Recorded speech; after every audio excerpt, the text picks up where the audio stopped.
आखिर औरत का वह कौन सा अंग हर रात बेशर्म होकर दबाने और चूसने से अचानक अपार धन की प्राप्ति होने लगती है? लोग औरत का कौन सा अंग दबा और चूस कर अमीर बन जाते हैं? जो भी मनुष्य औरत का यह अंग दबाता या चूसता है, उसके घर में सदा मां लक्ष्मी का वास रहता है और महालक्ष्मी की कृपा सदैव बनी रहती है। तो दोस्तों, आज की इस वीडियो में हम आपको एक सच्ची कहानी के माध्यम से बताएंगे कि औरत का वह कौन सा अंग है जिसे हर पुरुष को दबाना और चूसना चाहिए। अधूरी जानकारी विष के समान होती है, इसलिए वीडियो को बीच में ना छोड़ें। दोस्तों, एक बार की बात है, एक गांव में रामदास नाम का एक व्यक्ति रहता था। वह अपनी पत्नी से बहुत ज्यादा परेशान था, क्योंकि उसकी पत्नी बात बात पर हमेशा उसे ताना मारा करती थी। तुम्हारे पास है ही क्या, घर में खाने तक को कुछ नहीं है? दोस्तों, उसके घर में बिल्कुल कंगाली छा गई थी। एक भी रुपया नहीं था और उसके घर में खाने के लिए अन्न का एक दाना तक नहीं था। दोस्तों, एक तो घर में खाना नहीं, ऊपर से पत्नी का ताना। वह बहुत परेशान हो गया था। उसे समझ नहीं आ रहा था कि मैं क्या करूं। एक दिन की बात है जब वह अपने घर से एक सुनसान रास्ते पर निकल गया। वह बहुत ही सुनसान रास्ते पर चल ही रहा था कि उसे एक साधु तपस्या करते हुए दिखाई दिए। वह उनके पास जाकर बैठ गया। जब साधु ने अपना तप खत्म किया तो रामदास उनके सामने जोर जोर से रोने लगा। साधु ने रामदास से कहा, पुत्र, तुम्हें क्या दिक्कत है? तुम क्यों रो रहे हो? आखिर तुम्हें क्या परेशानी है? तब रामदास ने साधु महाराज से कहा, हे महाराज, मेरी एक पत्नी है जो कि मुझे रोजाना ताना मारती है। मैं गरीब हूं तो मैं क्या करूं? कितना भी कुछ कर लूं लेकिन धन कमा ही नहीं पाता हूं। मेरा एक छोटा सा धंधा था, वह भी पत्नी के क्लेश की वजह से चौपट हो गया। वह दिन रात मुझसे झगड़ा करती है। अब तो मैं दाने दाने के लिए परेशान हो गया हूं। हमारे घर में खाने के लिए कुछ भी नहीं है, इसके अलावा पहनने के लिए वस्त्र भी नहीं है। लेकिन मैं अपनी पत्नी को समझाता हूं कि वह मुझे ताने ना मारे, मुझसे झगड़ा ना करे, लेकिन वह बिल्कुल भी नहीं मानती। साधु जी, इसी वजह से मैं बहुत ज्यादा परेशान हूं। इसी वजह से मैं घर छोड़कर यहां आया हूं। तब साधु जी कहते हैं, रो मत बेटा, मैं तुम्हें एक काम बताने जा रहा हूं जो तुम्हारी किस्मत चमका देगा। तुम्हें अपनी औरत का सिर्फ यह अंग बेशर्म होकर कर दबाना और चूस लेना है। अचानक तुम्हारे घर में धन की प्राप्ति होने लग जाएगी। तुम देखते ही देखते अमीर बन जाओगे। साधु जी कहते हैं, जो भी पुरुष औरतों का यह अंग दबाता या चूसता है, उसके घर में कभी भी धन की कमी नहीं रहती है और ना ही उसके घर में लड़ाई होती है। वह जो भी व्यापार करता है उसमें हमेशा तरक्की होती है। साधु जी ने कहा, अब मैं तुमको औरत के उन अंगों के बारे में बताने जा रहा हूं। इसे ध्यान से सुनना और अपने जीवन में इस पर गौर करना। तब रामदास साधु जी महाराज की बातें बहुत गौर से सुनता है और कहता है कि जितना जल्दी हो सके मुझे यह बता दो दोस्तों। तभी साधु जी महाराज उस आदमी को एक कहानी सुनाते हैं और बताते हैं कि एक नगर में एक किसान रहता था। उसके बहुत सारे खेत थे जिस पर वह दिन रात मेहनत करता था। उसके घर में किसान और उसकी पत्नी रहा करते थे। उस किसान और उसकी पत्नी में आपस में बहुत ज्यादा प्रेम था। उसके घर में किसी भी प्रकार की लड़ाई झगड़ा या क्लेश नहीं होता था। इसी वजह से उसके घर में सदैव महालक्ष्मी का वास रहता था और उसके खेतों में इतनी ज्यादा पैदावार होती थी कि वह दिन प्रतिदिन और अमीर होता जा रहा था। उस किसान और उसकी पत्नी में इतना प्रेम था कि आसपास के लोग उन्हें देखकर जल जाया करते थे। धीरे धीरे उसके पूरे गांव के लोग जान गए कि किसान और उसकी पत्नी में बहुत ज्यादा प्रेम है। धीरे धीरे यह बात उस नगर के राजा तक पहुंच गई। दोस्तों, किसान और उसकी पत्नी की बात जब राजा के पास पहुंचती है तो राजा भी उसके प्रेम की काफी ज्यादा तारीफ करते हैं। वह सभी से बताते हैं कि हमारे नगर में एक किसान और उसकी पत्नी रहते हैं जिनमें कभी भी लड़ाई झगड़े नहीं होते हैं। उन दोनों में आपस में इतना प्रेम है कि मैंने ऐसा अपनी जिंदगी में कभी भी नहीं देखा। एक बार की बात है, राजा पूरे नगर में ढिंढोरा पिटवा देता है कि इस नगर में जितने भी लोग हैं वह सभी अपने घर में घी का दिया जलाएंगे। राजा की पत्नी पूछती है कि आप ऐसा क्यों कर रहे हैं? सबके घर में घी का दिया क्यों जलवा रहे हैं? राजा अपनी पत्नी की बात सुनकर कहते हैं, दीपक प्रेम की निशानी होता है। जिसके घर में घी का दीपक जलता है उसके घर में सदैव प्रेम बना रहता है और मैं चाहता हूं कि जो प्रेम किसान और उसकी पत्नी के घर में है वह हमारे पूरे नगर में रह रहे पति पत्नी के बीच हो। इसीलिए मैं हर घर में दीपक जलाना चाहता हूं। दोस्तों, राजा के सैनिक जाते हैं और हर जगह नगर में डुग्गी पीट देते हैं और कहते हैं सभी के घर रात भर घी का दीपक जलना चाहिए। दोस्तों, राजा की बात मानकर सभी नगरवासी अपने घर में दीपक जला देते हैं, लेकिन जैसे ही आधी रात होती है सभी के घर के दीपक बुझ जाते हैं, लेकिन किसान के घर का दीपक वैसे ही जलता रहता है। दोस्तों, दीपक हमेशा किसान की पत्नी जलाती थी, लेकिन उसकी बात नहीं मानती थी। वह हमेशा अपनी मनमानी करती थी। उसका जो भी मन करता था वही काम करती थी, लेकिन किसान को इस बात से कोई भी दिक्कत नहीं होती थी, क्योंकि किसान बहुत समझदार था। किसान सोचता था यदि मैं अपनी पत्नी को रोक टोक करूंगा तो घर में बेवजह ही लड़ाई झगड़ा होंगे।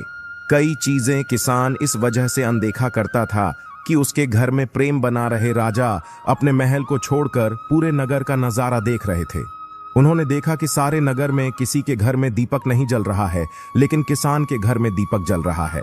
तब राजा अपनी रानी से बोलता है कि देखो, किसान और उसकी पत्नी के घर में दीपक जगमगा रहा है, लेकिन पूरे नगर में कहीं भी दीपक नहीं जल रहा है।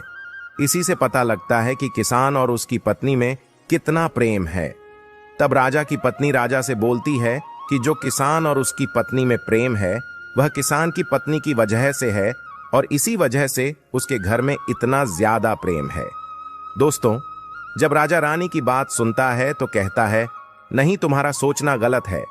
जो प्रेम किसान के घर में है वह उसकी पत्नी की वजह से नहीं है, बल्कि वह किसान की वजह से है। रानी कहती है कि किसान की पत्नी बहुत ज्यादा समझदार है। आपका सोचना गलत है, और यही वजह है जो कि उनके घर में कभी भी लड़ाई झगड़ा नहीं होता है। राजा कहता है कि किसान समझदार है, और रानी कहती है कि किसान की पत्नी समझदार है।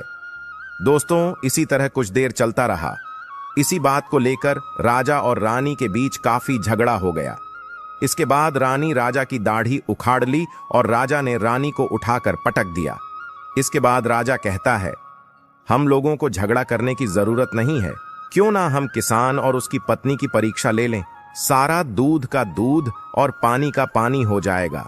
लड़ाई करने के बाद इस बात पर राजा और रानी दोनों सहमत हो गए और दोनों की परीक्षा लेने के लिए तैयार हो जाते हैं। तब राजा अपने महल में जाता है और एक पुरुष सैनिक को बुलाता है और पुरुष सैनिक से बोलता है कि तुम किसान के पास जाओ और जो जो प्रश्न मैं तुमसे बोल रहा हूं वह तुम किसान को बोल देना। वह पुरुष सैनिक बोलता है ठीक है महाराज। वह सैनिक राजा की बात सुनकर किसान के पास जाता है। उस समय किसान की पत्नी खेतों में गई थी, लेकिन किसान की कुछ तबीयत ठीक नहीं थी, इस वजह से वह खेतों पर नहीं गया था। इस समय वह सैनिक किसान के घर पहुंच जाता है और किसान से कहता है मैं राज दरबार से आया हूं, राजा साहब ने मुझे भेजा है। दोस्तों, किसान कहता है बताइए मैं आपकी क्या सेवा कर सकता हूं। आप बैठ जाइए, मैं आपके लिए पानी लेकर आता हूं। तभी वह सैनिक बोलता है कि नहीं, तुम कुछ भी मत लाओ, मैं राजा का सैनिक हूं, बस आपके पास राजा का समाचार लेकर आया हूं। तब किसान कहता है ठीक है, आप मुझे बताओ राजा साहब ने मेरे लिए क्या समाचार भेजा है।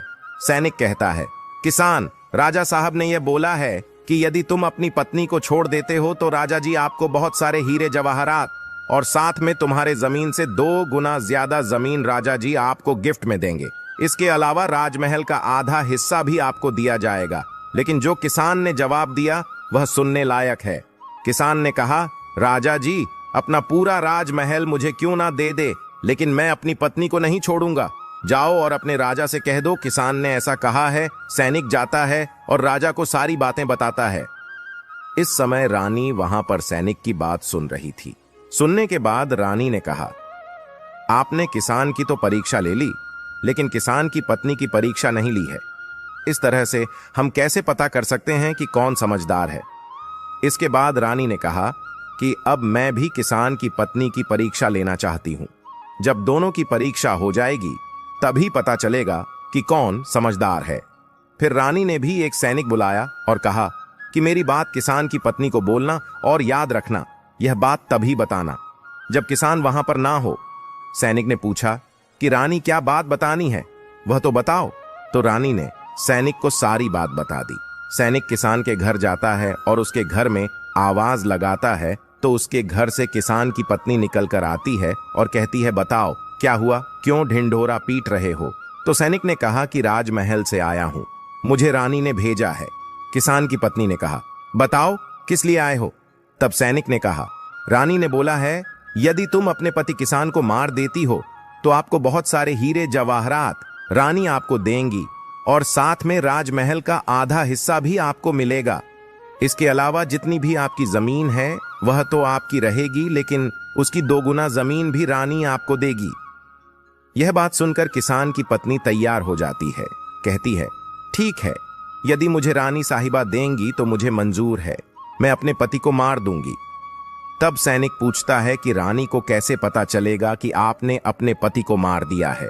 तभी किसान की पत्नी बोलती है, मेरे घर में जो दीपक जल रहा है, जब मैं किसान को मार दूंगी तो उसे बुझा दूंगी, तभी आपको पता चल जाएगा कि मैंने किसान को मार दिया है। अब सैनिक किसान की पत्नी की बात सुनकर राजमहल जाता है और रानी को सारी बात बताता है। किसान की पत्नी की बात सुनकर रानी बहुत अचंभित हो जाती है। राजा और रानी को स्त्री जात से नफरत होने लगती है। उसी समय राजा अपने नगर के सभी लोगों को बुलाता है और कहता है कि मैं चाहता हूं कि मेरे और मेरी पत्नी की वजह से किसान की जान ना जाए।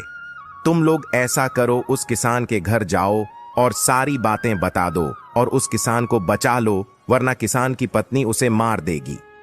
इधर सैनिक किसान के घर जाते हैं और सोचते हैं कि किसान की पत्नी किसान को रात में मारेगी और दिया बुझाएगी। इससे पहले ही हम किसान के घर में पहुंच जाते हैं और किसान को बचा लेते हैं। दोस्तों, जैसे ही राजा के सैनिक किसान के घर पहुंचते हैं तो देखते हैं कि किसान तो मरा पड़ा हुआ है। तो सैनिक किसान की पत्नी से बोलते हैं कि तुमको तो किसान को रात में मारने के लिए बोला गया था, लेकिन आपने अभी किसान को क्यों मार दिया?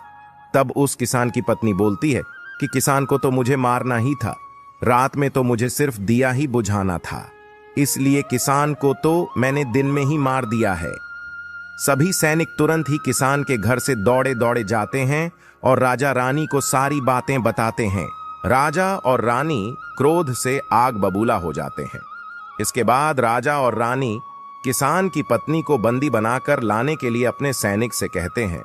सैनिक जाते हैं, किसान की पत्नी को बंदी बनाकर ले आते हैं। राजा किसान की पत्नी से पूछता है, ऐसा तुमने क्यों किया? तुम लालची औरत हो, तुम्हें पैसों से प्यार है। तभी किसान की पत्नी ने जवाब दिया और बताया कि मुझे तो किसान को पहले ही मारना था, वह तो मैं कोई बहाना ढूंढ रही थी, क्योंकि किसान की आदत बहुत खराब थी, वह मेरे साथ बहुत खराब व्यवहार किया करता था। तो राजा ने कहा, ऐसा क्या करता था किसान? तो किसान की पत्नी ने जवाब दिया कि वह मेरे नाक का ऊपरी हिस्सा अपनी उंगली से हमेशा दबाया करते थे। इसके अलावा किसान एक काम और मेरे साथ करता था, वह किसान मेरे कान का पिछला हिस्सा अक्सर अपनी जीभ से स्पर्श किया करता था। राजा ने पूछा, ये बताओ, जब आप लोग गरीब थे तब क्या किसान आपके साथ ये काम करता था? तो किसान की पत्नी बोलती है, नहीं महाराज, तब ऐसा नहीं करता था। तब राजा ने कहा, मैं समझ गया कि किसान ऐसा क्यों करता था। उसी समय साधु जी ने रामदास से पूछा, तुम्हें कुछ समझ में आया औरत का कौन सा अंग दबाने तथा चूसने से लोगों को अचानक धन की प्राप्ति होती है? तो रामदास ने कहा, नहीं साधु जी, मुझे अभी समझ में नहीं आया। तभी साधु जी कहते हैं, अगर अभी समझ नहीं आया तो मैं फिर से आपको बताता हूं। किसान अपनी पत्नी के साथ जो पहला काम करता था वह है, उसके नाक के ऊपरी हिस्से को अपनी उंगली से दबाता था। तो जिस भी मनुष्य के घर में पैसों की किल्लत है, उसे अपनी उंगली से औरत के नाक के ऊपरी हिस्से को जरूर दबाना चाहिए। दोस्तों, औरत के नाक के ऊपरी हिस्से को बहुत शुभ माना जाता है। इसी वजह से जो यह काम करता है वह हमेशा धनवान पुरुष बन जाता है। दूसरा काम है, जो भी पुरुष औरत के कान का पिछला हिस्सा अपने जीभ से स्पर्श करता है, उसके किस्मत के द्वार खुल जाते हैं, उसे अचानक धन की प्राप्ति होती है। ऐसा इसीलिए होता है क्योंकि औरत के कान के पिछले हिस्से में माता लक्ष्मी का वास होता है। जब आप ऐसा करते हैं तो माता लक्ष्मी आपसे प्रसन्न हो जाती है और आपको अपार धन देती है। और आपने एक बात तो जरूर सुनी होगी, औरतें माता लक्ष्मी का रूप मानी जाती है। यही वजह है, इस संसार में जो भी मनुष्य यज्ञ पवित्र काम करता है उसका घर धन से भर जाता है, जो कि इस कहानी में किसान भी अपनी पत्नी के साथ करता था। लेकिन आप जब भी ऐसा काम करें तब आपको अपनी पत्नी को पूरी बात बता देनी चाहिए, अन्यथा आपके जीवन में ऐसा अनर्थ भी हो सकता है।